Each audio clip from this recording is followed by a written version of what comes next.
Lalu selanjutnya adalah mitokondria, itu membentuk retikulum mitokondria pada beberapa jenis sel. Jadi pada otot rangka dan banyak jenis sel lainnya, mitokondria jarang sekali didapati sendirian, tetapi saling terkait dalam sebuah jalinan retikulum mitokondria. Sistem terorganisasi ini secara efisien mendistribusikan bahan-bahan yang penting untuk menghasilkan energi. Contohnya oksigen dan produk akhir makanan seperti asam lemak dari permukaan sel hingga ke dalam sel. Oksigen dan asam lemak yang sulit larut dalam air menjadi lebih mudah larut sehingga bisa bergerak lebih cepat melalui membran berminyak yang mengelilingi jalinan mitokondria ketimbang melintasi sitosol yang berair. Retikulum mitokondria itu bersifat dinamis, terus mengalami perubahan seiring adanya mitokondria yang bergabung ke atau memisahkan diri dari jalinan bergantung pada kebutuhan energi sel. Contohnya, jalinan mitokondria itu meluas sebagai respons atas aktivitas kontraktil atau latihan pada otot rangka. Nah, yang tidak kalah penting selanjutnya adalah bahwa mitokondria itu memainkan peran utama dalam pembentukan ATP. Sumber energi bagi tubuh adalah energi kimia yang tersimpan di ikatan karbon dalam makanan yang ditelan. Akan tetapi, sel-sel tubuh manusia itu tidak memiliki perangkat untuk menggunakan energi ini secara langsung. Sel harus mengekstraksi energi dari nutrien makanan dan mengubahnya menjadi bentuk yang dapat digunakan, yaitu ikatan fosfat berenergi tinggi, adenosin trifosfat atau ATP, yang terdiri atas adenosin dengan 3 gugus fosfat melekat padanya. Ingat, tri artinya 3. Ketika ikatan berenergi tinggi itu terputus, seperti ikatan fosfat terminal dengan adenosin, sejumlah besar energi dibebaskan. Adenosin trifosfat itu merupakan pembawa energi universal atau mata uang energi umum di tubuh. Sel itu dapat menjual ATP untuk membayar harga energi untuk menjalankan perangkat sel. Untuk segera memperoleh energi yang berguna, sel itu memutus ikatan fosfat terminal pada ATP yang menghasilkan adenosin difosfat atau ADP. Adenosin dengan 2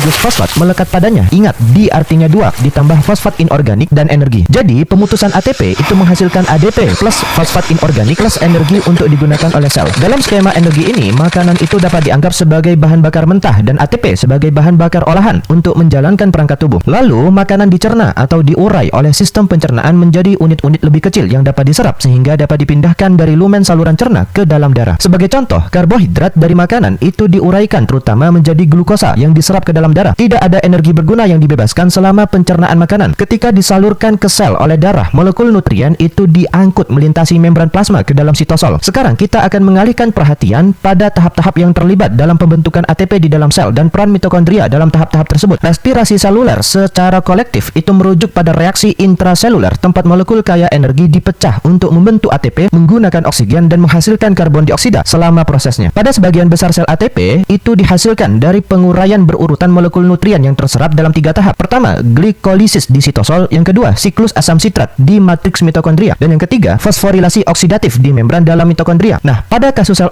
otot itu menggunakan jalur sitosol tambahan untuk menghasilkan energi dengan cepat. Pada permulaan olahraga, kita memakai glukosa sebagai contoh untuk menjelaskan tahap-tahap ini.